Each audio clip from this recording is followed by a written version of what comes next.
ಎಲ್ಲ ಆತ್ಮಜ್ಯೋತಿಗಳಿಗೆ ಸಾಷ್ಟಾಂಗ ಪ್ರಣಾಮಗಳು. ಈ ದಿನದ ಗುರುಗೀತೆಯ ಚಿಂತನೆಯನ್ನು ಮುಂದುವರಿಸೋಣ. ಹಿಂದಿನ ಕ್ಲಾಸ್ನಲ್ಲಿ 96, 97 ಶ್ಲೋಕ ಹೇಳಿದ್ದೆ. ಅದ್ರ ಪುನಃ ಒಂದ್ಸಲ ಹೇಳಿ ಅದನ್ನು ಮುಂದುವರಿಸ್ತೇನೆ. 96. ಹುಂಕಾರೇಣ ನ ವಕ್ತವ್ಯಂ ಪ್ರಾಜ್ಞೈ ಶಿಷ್ಯೈ ಕದಾಚನ ಗುರೋರಗ್ರೆ ನ ವಕ್ತವ್ಯಂ ಅಸತ್ಯಂ ಚ ಕದಾಚನ. ಗುರುವಿನ ಮುಂದೆ ಅಹಂಕಾರದ ಮಾತುಗಳನ್ನು ಆಡಬಾರದು. ಅಂದ್ರೆ ನನಗೆ ಗೊತ್ತಿದೆ, ನಿಮ್ಗೇನ್ ಗೊತ್ತಿದೆ ಅನ್ನುವ ಭಾವನೆಯಿಂದ ಮಾತುಗಳನ್ನು ಆಡಬಾರದು. ಗುರೋರಗ್ರೆ ನ ವಕ್ತವ್ಯಂ ನ ಅಸತ್ಯಂ, ಗುರುವಿನ ಮುಂದೆ ಸುಳ್ಳು ಹೇಳಬಾರದು. ಇದಕ್ಕೆ ಪಾಂಡವರ ಕಾಲದಲ್ಲಿ ಮಹಾಭಾರತದಲ್ಲಿ ಒಂದು ಕಥೆ ಇದೆ. ಯಾದವರು ಯಾದವರು ಯಾದವರು ಕೃಷ್ಣನ ವಂಶದವರು. ಅವ್ರೇನ್ ಮಾಡ್ತಾರೆ, ಒಬ್ಬ ಋಷಿಗಳು ಬಂದಿರ್ತಾರೆ. ಆ ಋಷಿಗಳಿಗೆ ಅಪಹಾಸ್ಯ ಮಾಡ್ಬೇಕಂತ ಹೇಳ್ಬಿಟ್ಟು ಒಬ್ಬರಿಗೆ ಹೆಂಗಸಿನ ಹಾಗೆ ಬಟ್ಟೆ ಹಾಕ್ಬಿಟ್ಟು ಹೊಟ್ಟೆಯಲ್ಲಿ ಒಂದು ಕಬ್ಬಿಣದ ತುಂಡು ಅದನ್ನು ಕಟ್ಟಿ ಆ ಗುರುಗಳ ಮುಂದೆ ಹೋಗ್ತಾರೆ ಅವ್ರಿಗೆ ಅಪಹಾಸ್ಯ ಮಾಡ್ಲಿಕ್ಕೆ. To show that she is pregnant. ಒಬ್ಬ ಹುಡುಗನಿಗೆ ಹುಡುಗಿ ಹಾಗೆ ಡ್ರೆಸ್ ಮಾಡಿ ಒಂದು ಕಬ್ಬಿಣದ ತುಂಡು ಹೊಟ್ಟೆಯಲ್ಲಿಟ್ಟು ಒಂದು ಗರ್ಭಿಣಿಯಾದಾಗ ತೋರಿಸ್ಕೊಳ್ಳಿಕ್ಕೆ ಹೋಗಿ ಗುರುಗಳ ಹತ್ರ ಹೋಗಿ ಆಶೀರ್ವಾದ ಮಾಡಿ, ಇವ್ರು ಯಾವ ಒಳ್ಳೆ ಮಗು ಆಗಲಿ ಅಂತ ಆಶೀರ್ವಾದ ಮಾಡಿ ಅಂತ ಕೇಳ್ತಾರೆ, ತುಂಬಾ ಅಪಹಾಸ್ಯ ಮಾಡ್ಲಿಕ್ಕೆ. ಬಾಯ್. ಸೊ ದಟ್ ಇಸ್ ಟು ಹ್ಯೂಮಿಲೇಟ್ ಗುರು.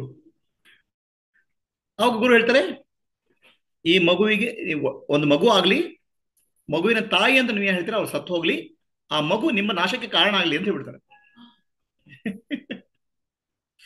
ನಿಮ್ಮ ವಂಶದ ನಾಶಕ್ಕೆ ಕಾರಣ ಆಗ್ಲಿ ಅಂತ ಹೇಳ್ಬಿಡ್ತಾರೆ. ಆ ಮಗು ಆ ಗರ್ಭದಲ್ಲಿ ಹೋಗ್ಬಿಡ್ತದೆ, ಕಬ್ಬಿಣ ತುಂಡು ಆ ಹೊಟ್ಟೆಯೊಳಗೆ ಹೋಗ್ಬಿಡ್ತದೆ ಮಗುವಿನ ತುಂಡು. ಆ ಕಬ್ಬಿಣ ತುಂಡು ಹುಡ್ತದೆ ಅವರಲ್ಲಿ. ಮಗು ಸತ್ತೋಗ್ಬಿಡ್ತದೆ ಆ ಹುಡುಗ. ಆ ಕಬ್ಬಿಣ ತುಂಡು ಇವರ ವಂಶಕ್ಕೆ ನಾಶಕ್ಕೆ ಕಾರಣ ಅಂತ ಗೊತ್ತಾಯ್ತು ಇವರಿಗೆ, ಯಾರಿಗೆ ಯಾದವರಿಗೆ. ಅವ್ರೇನ್ ಮಾಡಿದ್ರೆ ಆ ಕಬ್ಬಿಣ ತುಂಡನ್ನು ಚೆನ್ನಾಗಿ ಉಜ್ಜಿ ಬಿಡ್ತಾರೆ. ಹೇಗೆ ಕಬ್ಬಿಣ ತುಂಡು ನಾಶಕ್ಕೆ ಕಾರಣ ಆಗುತ್ತಲ್ಲ, ಅದನ್ನ ಚೆನ್ನಾಗಿ ಸಾಣೆ ಹಿಡಿದು ಬಿಡ್ತಾರೆ, ಅಂದ್ರೆ ರಬ್ ಮಾಡ್ಬಿಡ್ತಾರೆ. ಕಬ್ಬಿಣ ತುಂಡು ಮೆಟಲ್ ಪೀಸ್ ಅದನ್ನ ಚೆನ್ನಾಗಿ ಅರ್ದು ಬಿಡ್ತಾರೆ, ಪೌಡರ್ ಮಾಡ್ಬಿಡ್ತಾರೆ. ಅದನ್ನ ಪೌಡರ್ ನೀರ್ನಲ್ಲಿ ಹಾಕ್ಬಿಡ್ತಾರೆ. ಪೌಡರ್ ನೀರ್ನಲ್ಲಿ ಹಾಕ್ಬಿಡ್ತಾರೆ. ಯಾಕಂದ್ರೆ ಕಬ್ಬಿಣ ತುಂಡಿನ ನಮ್ಗೆ ಶಾಪ, ನಮ್ಗೆ ವಂಶ ಹಾಳಾಗೋದು. ಆ ಕಬ್ಬಿಣ ತುಂಡು ನೀರಲ್ಲಿ ಹಾಕ್ತಾರೆ. ಒಂದು ಸಣ್ಣ ತುಂಡು ಉಳಿತದೆ, ಸಣ್ಣ ತುಂಡು, ಲಾಸ್ಟ್ ಪೀಸ್, ಅದನ್ನ ಅರಿಲಿಕ್ಕಾಗಲ್ಲ ಅವರಿಗೆ. ಅದನ್ನ ಹಾಕ್ತಾರೆ ನದಿಯಲ್ಲಿ. ಆ ಸಣ್ಣ ಪೀಸ್ ಅನ್ನು ಒಂದು ಮೀನು ತಿಂದ್ಬಿಡ್ತದೆ. ಮೀನು ಈ ಪೌಡರ್ ಇದೆಯಲ್ಲ, ಪುಡಿ, ಆ ಪುಡಿ ಎಲ್ಲ ಹೋಗಿ ಒಂದ್ ಕಡೆ ನೀರು ನಿಲ್ತದೆ. ಆ ನೀರು ನಿಂತ ಕಡೆ ಗಿಡ ಬೆಳೀತದೆ. ಆ ಗಿಡದಲ್ಲಿ ನೀರು ಆ ಕಬ್ಬಿಣದ ಸತ್ವ ಸೇರ್ಕೊಂಡ್ಬಿಡ್ತದೆ. ಆ ಗಿಡ ಗಟ್ಟಿಯಾಗಿರ್ತದೆ ಅದು. ಇದು ಯಾವ್ದವ್ರು ಏನ್ ಮಾಡ್ತಾರೆ, ಒಂದ್ಸಲ ಪಾರ್ಟಿ ಮಾಡ್ತಾರೆ, ಅದ್ರ ಚೆನ್ನಾಗಿ ಕುಡಿತಾರೆ. ಕುಡಿದು ಜಗಳ ಮಾಡಿಬಿಟ್ಟು ಆ ಗಿಡಗಳನ್ನು ಕಿತ್ತು ಒಬ್ರಿಗೊಬ್ಬರು ಹೊಡೆದು ಸತ್ತೋಗ್ಬಿಡ್ತಾರೆ. ಆ ಆ ಗಿಡಗಳು ಆ ಗಿಡಗಳು ಅವರಿಗೆ ನಾಶಕ್ಕೆ ಕಾರಣ ಅಂತಾರೆ. ಯಾವುದು ಕಬ್ಬಿಣ ತುಂಡು ತೀರದ ಗಿಡಗಳು. ಕಡೆ ಕಬ್ಬಿಣ ತುಂಡು ಉಳಿದಿತ್ತಲ್ಲ, ಅದು ಮೀನ್ ನುಗ್ಗಿತ್ತು. ಒಬ್ಬ ಬೇಟೆಗಾರದ ಒಬ್ಬ ಮೀನುಗಾರದ ಮೀನ್ ಹಿಡಿತಾನೆ. ಅದೊಂದು ಪೀಸ್, ಒಂದು ಕಬ್ಬಿಣ ತುಂಡು ಸಿಗುತ್ತೆ, ಅದನ್ನ ಬಿಸಾಡ್ತಾನೆ.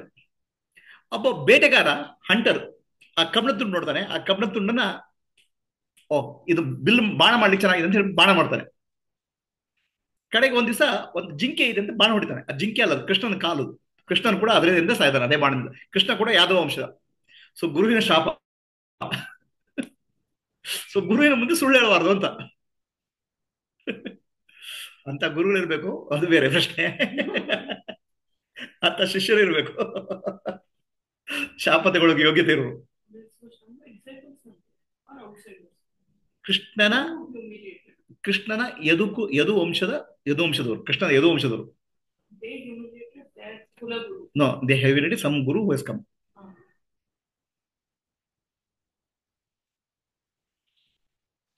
ಗುರುಂ ತ್ವಂ ಕೃತ್ಯಂ ಹುಂ ಕೃತ್ಯಂ ಗುರುಂ ನಿರ್ಜಿತ್ಯವಾದತಃ ಅರಣ್ಯೇ ನಿರ್ಜಲೆ ಘೋರೆ ಸ ಭವೇತ್ ಬ್ರಹ್ಮ ರಾಕ್ಷಸ.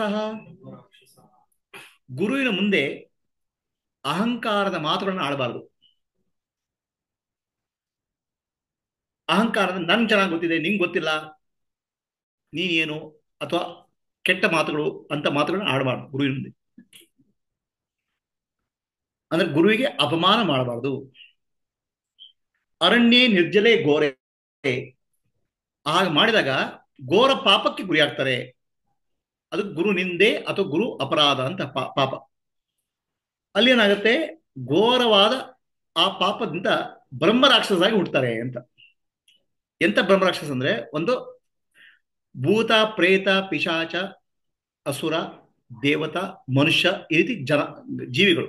ಆದ್ರೆ ರಾಕ್ಷಸ ಅನ್ನುವ ಜೀವಿ ದುಃಖವನ್ನು ಪಡುವಂತ ಜೀವ. ಇದು ದುಃಖವನ್ನು ಕಾರಣುವಂತ ಜನ್ಮ.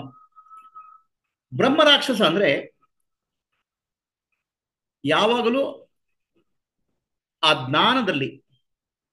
ಜ್ಞಾನಿಗಳನ್ನು ಅಪಮಾನ ಮಾಡೋದು, ಜ್ಞಾನಿಗಳ ನಾಶಕ್ಕೆ ಕಾರಣ ಆಗೋದು, ಬ್ರಹ್ಮ ಹತ್ಯೆ, ಬ್ರಾಹ್ಮಣರ ಹತ್ಯೆ, ಇಂಥವೆಲ್ಲ ಮಾಡಿದಾಗ ಬ್ರಹ್ಮ ರಾಕ್ಷಸ ಆಗಿ ಹುಡ್ತಾರೆ ಅಂತ. ಆ ಬ್ರಹ್ಮ ರಾಕ್ಷಸಾಗಿ ಘೋರವಾದ ಕಾಡಿನಲ್ಲಿ, ದಟ್ಟವಾದ ಕಾಡಿನಲ್ಲಿ, ಎಂತ ಕಾಡು, ಅಲ್ಲಿ ಕಾಡು ಕತ್ತಲೆ ಇದೆ, ನೀರು ಕೂಡ ಸಿಗಲ್ಲ ಅಂತ ಕಾಡಿನಲ್ಲಿ ಬ್ರಹ್ಮ ರಾಕ್ಷಸಾಗಿ ಹುಡ್ತಾರೆ. ಇದು ಅಪರಾಧದ ಫಲ.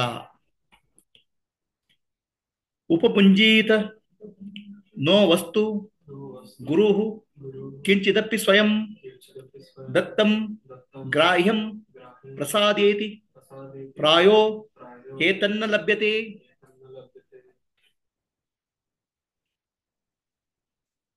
ಉಪಪುಂಜೀತ ನೋ ವಸ್ತು ಗುರು ಉಪಪುಂಜೀತ ನೋ ವಸ್ತು ಅಂದ್ರೆ ಗುರು ಉಪಯೋಗ ಮಾಡಿದ ವಸ್ತುಗಳನ್ನ ನಾವು ಉಪಯೋಗ ಮಾಡಬಾರದು. ಈಗ ನಾವು ಒಂದು ಭಗವಂತನಿಗೆ ನೈವೇದ್ಯ ಮಾಡ್ತೇವೆ. ನೈವೇದ್ಯ ಮಾಡಿದ್ರೆ ನಾವು ತಿಂದು ರುಚಿ ತಿಂದು ಅದನ್ನ ನೋಡಿ ಅದನ್ನ ಭಗವಂತನಿಗೆ ಪ್ರಸಾದ, ಭಗವಂತ ನೈವೇದ್ಯ ಮಾಡೋದಲ್ಲ, ಭಗವಂತನಿಗೆ ನೈವೇದ್ಯ ಮಾಡಿದ್ರೆ ನಾವು ತಿನ್ಬೇಕು. ಗುರುಗಳು ಕೂತ್ಕೊಳ್ಳೋ ಆ ಸ್ಥಾನವಾಗಲಿ, ಗುರುಗಳು ಕೂತ್ಕೊಳ್ಳೋ ಒಂದು ಜಾಗವಾಗ್ಲಿ, ಗುರುಗಳು ಉಪಯೋಗ ಮಾಡಿದ ಡ್ರೆಸ್ ಆಗಲಿ, ಗುರುಗಳು ಏನು ಉಪಯೋಗ ಮಾಡ್ತಾರೆ ಅದನ್ನ ನಾವು ಉಪಯೋಗ ಮಾಡಬಾರದು ಅಂತ ಒಂದು ಹೇಳ್ತಾರೆ. ಯಾಕಂದ್ರೆ ಗುರು ಯಾವ್ದು ವಸ್ತುವಿನ ಉಪಯೋಗ ಮಾಡ್ತಾರೆ ಆ ವಸ್ತುವಿನಲ್ಲಿ ವೈಬ್ರೇಷನ್ ಇರ್ತದೆ, ಕಂಪನ. ಆ ವೈಬ್ರೇಷನ್ ಏನ್ ಮಾಡ್ತದೆ, ಈಗ ದೇವಸ್ಥಾನಕ್ಕೆ ಹೋಗ್ತೀವಿ, ದೇವಸ್ಥಾನದಲ್ಲಿ ನಮ್ಮ ಗರ್ಭಗುಡಿಗಳು ಯಾರನ್ನು ಬಿಡಲ್ಲ. ಯಾಕಂದ್ರೆ ಆ ಗರ್ಭಗುಡಿ ಒಂದು ವೈಬ್ರೇಷನ್ ಇರ್ತದೆ, ಕಂಪನ ಇರ್ತದೆ, ಆ ಪ್ಯೂರ್ ವೈಬ್ರೇಷನ್. ಅದನ್ನ ನಾವು ಇಂಪ್ಯೂರ್ ಮಾಡಬಾರ್ದು, ಅದನ್ನ ನಾವು ಮಲಿನ ಮಾಡಬಾರ್ದು ಅನ್ನೋ ಉದ್ದೇಶ. ಅದಕ್ಕೋಸ್ಕರ ಈಗ ರಮಣ ಮಹರ್ಷಿಗಳು ಕೂತ್ಕೊಂಡ ಜಾಗ, ಸ್ವಾಮಿ ವಿವೇಕಾನಂದ ಮಲಗಿದ ಮಂಚ, ಸ್ವಾಮಿ ವಿವೇಕಾನಂದ ಉಪಯೋಗಿಸಿದ ಜಪಮಾಲೆ, ಇವೆಲ್ಲವನ್ನ ಬಹಳ ಪವಿತ್ರ ಅಂತ ನೋಡ್ತಾರೆ. ಅದನ್ನ ಬೇರೆಯವರು ಉಪಯೋಗಿಸಿ ಹೋಗಲ್ಲ. ಬುದ್ಧನ ಕಾಲದಲ್ಲಿ ಬುದ್ಧ ಉಪಯೋಗಿಸಿದ ಏನು ವಸ್ತುಗಳಿದಾವೆ, ಬುದ್ಧನ ಕೂದಲು, ಬುದ್ಧನ ಎಲುಬು ಕೂಡ ಅದನ್ನ ದೇವಸ್ಥಾನ ಒಂದು ಜಾಗದಲ್ಲಿಟ್ಟು ಅದನ್ನು ಪೂಜೆ ಮಾಡ್ತಾರೆ. ಯಾಕಂದ್ರೆ ಅದು ಪವಿತ್ರ, ಅದ್ರ ವೈಬ್ರೇಷನ್ ಇದೆ ಅಂತ.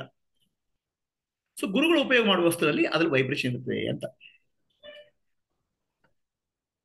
ಒಬ್ಬ ವ್ಯಕ್ತಿಯ ಚೈತನ್ಯ, ಆ ವೈಬ್ರೇಷನ್, ಆ ಗುರುವಿನ ಚೈತನ್ಯ ಆ ವಸ್ತುಗಳಲ್ಲಿ ಮುಟ್ತಾರೆ. ಅದಕ್ಕೆ ನೋಡಿ, ಈಗ ಗುರುವಿನ ಜಪಮಾಲೆ ತಗೊಳ್ತಾರೆ, ಜಪಮಾಲೆ ಗುರುವಿನ ಕೈಯಿಂದ ಮುಟ್ಟಿ ಅದನ್ನು ಹಾಕೊಳ್ತಾರೆ.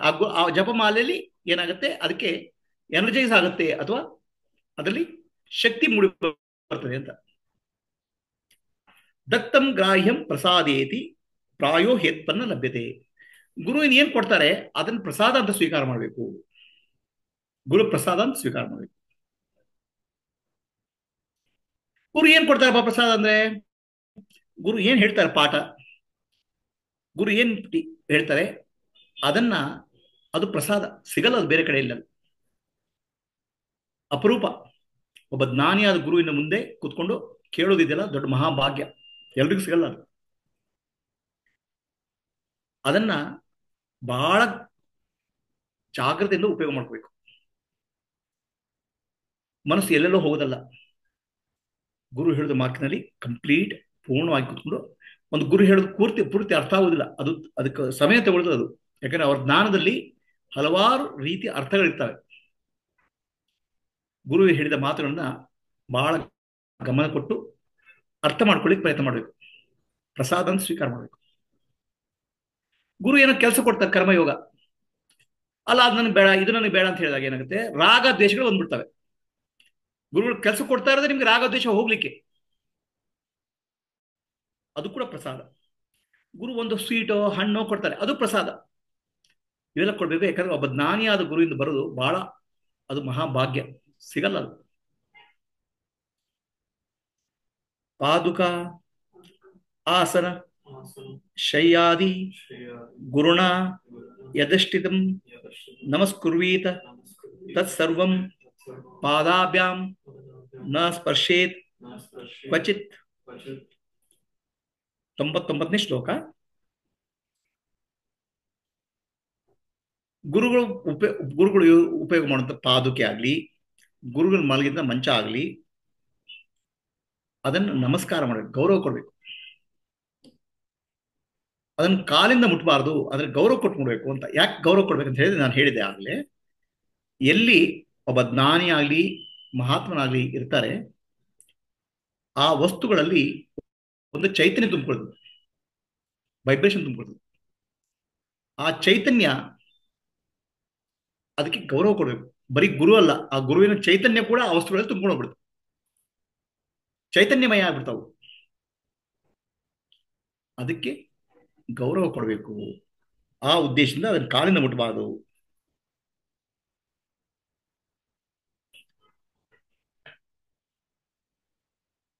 ಇದು 99ನೇ ಶ್ಲೋಕ. ಇಷ್ಟೊಳಗೆ ಹೇಳಿದಲ್ಲಿ ಯಾರಿಗಾದ್ರು ಪ್ರಶ್ನೆ ಇದೆಯಾ? ಇಷ್ಟಲ್ಲ, 99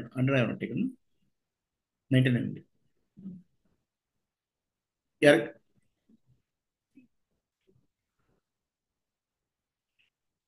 ಹಾ ಹಾ. ಮುಂದಿನ ಯಾರಿಗೆ ಪ್ರಶ್ನೆ ಇದೆ ಇದರಲ್ಲಿ?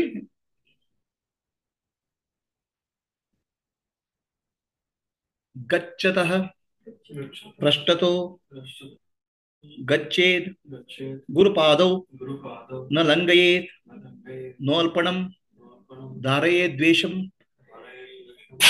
ನಾಲಂಕಾರ ತಥೋ ಉಲ್ಬಣಾತ್.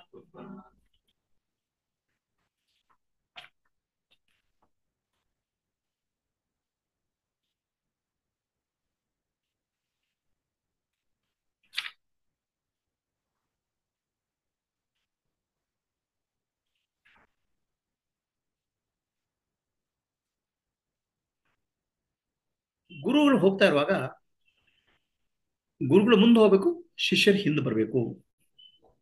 ಅಂದ್ರೆ ಒಂದ್ ದೃಷ್ಟಿಯಿಂದ ವ್ಯಾವಹಾರಿಕ, ಎಲ್ಲರೂ ಮುಂದೋದ್ರೆ ಸಭೆಯಲ್ಲಿ ಗುರುಗಳು ಮುಂದೆ ಹೋಗ್ಬೇಕು, ಶಿಷ್ಯರು ಹಿಂದೆ ಹೋಗ್ಬೇಕು ಅಂತ ವ್ಯವಹಾರ ದೃಷ್ಟಿಯಿಂದ ಒಂದು.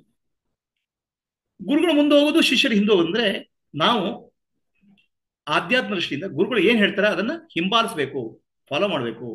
ಇನ್ನೊಂದು ದೃಷ್ಟಿಯಿಂದ ಗುರುವಿನ ಟೀಚಿಂಗ್ಸ್ ಅಥವಾ ಪಾಠವನ್ನ ಫಾಲೋ ಮಾಡಬೇಕು. ಗುರುಗಳು ಮುಂದೆ ಹೋಗೋದು, ಹಿಂದೆ ಮಾಡೋದು, ಅದರ ಅರ್ಥ ಫಾಲೋ, ಶುಡ್ ಫಾಲೋ. ಗುರು ಒಂದು ದಾಟಿ ಹೋಗಬಾರ್ದು. ಅಂದ್ರೆ ನಾನು ಗುರು ಏನ್ ಹೇಳ್ತಾರೆ ಅದಕ್ಕಿಂತ ನನ್ಗೆ ಜಾಸ್ತಿ ಗೊತ್ತಿದೆ ಅಂತ ತಿಳ್ಕೊಂಡು ಭ್ರಮೆಯಲ್ಲಿ ಇರಬಾರ್ದು. ಗುರು ಏನ್ ಹೇಳ್ತಾರೆ ಅದನ್ನ ಅರ್ಥ ಮಾಡ್ಕೋಬೇಕು. ನಾನೇ ಅದು ಗುರು ಹೇಳಿದನ್ನ ಅರ್ಥ ಮಾಡಿಕೊಂಡು ಅದನ್ನ ಜೀವನದಲ್ಲಿ ಅಳವಡಿಸ್ಬೇಕು. ಅದು ಒಂದು ದೃಷ್ಟಿಯಿಂದ.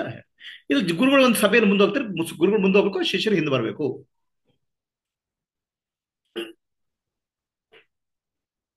ಕಡೆಗೆ ಕೆಲವರು ಏನ್ ಮಾಡ್ತಾರೆ, ಗುರುಗಳನ್ನ ಮೆಚ್ಚಿಸ್ಲಿಕ್ಕೋಸ್ಕರ, ಅದು ಗುರುಗಳಿಗೆ ಇಂಪ್ರೆಸ್ ಮಾಡ್ಲಿಕ್ಕೋಸ್ಕರ ಆಭರಣಗಳನ್ನ ಧರಿಸುದು ಅಥವಾ ಒಂದು ವಸ್ತ್ರಗಳನ್ನ, ಆಡಂಬರದ ವಸ್ತ್ರಗಳನ್ನು ಧರಿಸುದು ಅಂತೆಲ್ಲ ಮಾಡ್ತಾರೆ. ಸಹಜವಾಗಿ ಇದು ಭಾವನೆಗೆ ಸಂಬಂಧಪಟ್ಟದ್ದು. ಅಹಂಕಾರ ಭಾವನೆಯಿಂದ ಅಂತದ್ ಮಾಡಕ್ ಹೋಗ್ಬಾರ್ದು. ಇದನ್ನ ಮಾಡಿದಾಗ ಗುರುಗಳಿಂದ ನಾನು ಇಂಪ್ರೆಸ್ ಮಾಡ್ಲಿಕ್ಕೆ ಆಗತ್ತೆ, ಆ ಭಾವನೆಯಿಂದ ಮಾಡಬಾರ್ದು. ಗುರುಗಳಿಗೆ ನಾನು ಮೆಚ್ಚಿಸ್ಲಿಕ್ಕಾಗತ್ತೆ ಅನ್ನೋ ಭಾವನೆಯಿಂದ ಮಾಡಬಾರ್ದು. ಗುರುಗಳಿಗೆ ಮೆಚ್ಚಿಸೋದು ನಿಮ್ಮ ಡ್ರೆಸ್ ಅಲ್ಲ, ನಿಮ್ಮ ಒಳಗಿನ ಭಾವನೆ. ಈ ರೀತಿ ಮಾಡಬಾರ್ದು. ಇದು ನಿಯಮಗಳನ್ನು ಹೇಳ್ತಾರೆ ಶಿವ. ಯಾರಿಗೆ ಪ್ರಶ್ನೆ ಇದೆಯಾ ವಾಣಿಯವರೇ? ಇಲ್ಲ ಪ್ರಭುಜಿ. ಓಕೆ.